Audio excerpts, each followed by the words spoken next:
दोस्तों आप एक बार फिर से चाइना को थैंक यू बोल दीजिए। एक बार तब हमने चाइना को थैंक यू बोला था जब हमने K5 मिसाइल के बारे में बात की थी।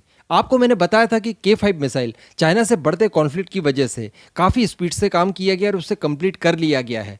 यानी काफ़ी समय पहले, लगभग 2-3 साल पहले हमने इस मिसाइल को कंप्लीट करके रख लिया है।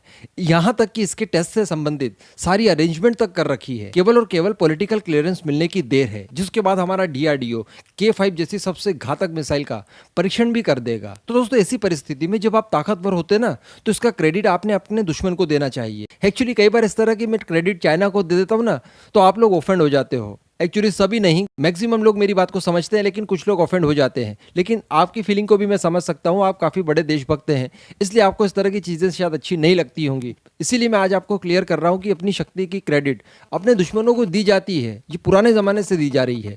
अभी दोस्तों देखिए, एयरफोर्स को लेकर बहुत सारी कमियां निकल कर आई थी सामने।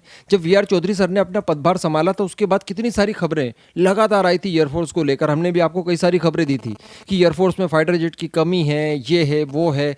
MMRCA 2.0 डील न जाने कब होगी, कैसे होगी और कौन सा फाइटर जेट खरीदेंगे, इसके लेकर भी कई सारे कन्फ्यूजन्स थे। इसी के साथ साथ तेजस मार्क 2 और एमका को लेकर भी कई सारी शंकाएं हमारे मन में थी।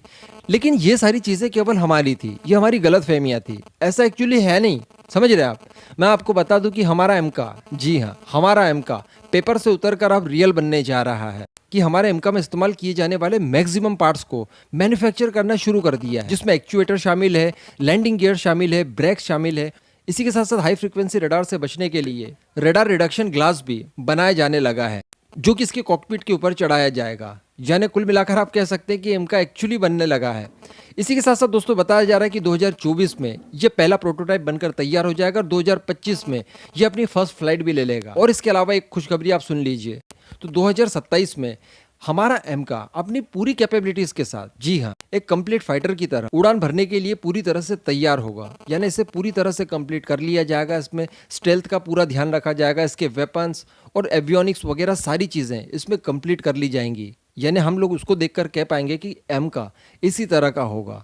तो कुल मिलाकर काफ़ी जल्दी ये काम होने वाला है। जैसा कि मैंने आपको लास्ट वीडियो में बताया था कि 2032 तक 10 से 12 एमका हमें मिल सकते हैं, तो ऐसा ही कुछ टारगेट रखा गया है। 2035 तक एयरफोर्स को 20 की संख्या में एमका फाइटर्स डिलीवर्ड करने हैं। तो कहीं ना कहीं ये काफ़ी अच्छी खबर है। और एयरफोर्स के अंदर जो कमी है फाइटर जेट्स की, खासकर स्टेल्थ फाइटर जेट की, तो वो कहीं ना कहीं इससे पूरी हो जाएगी।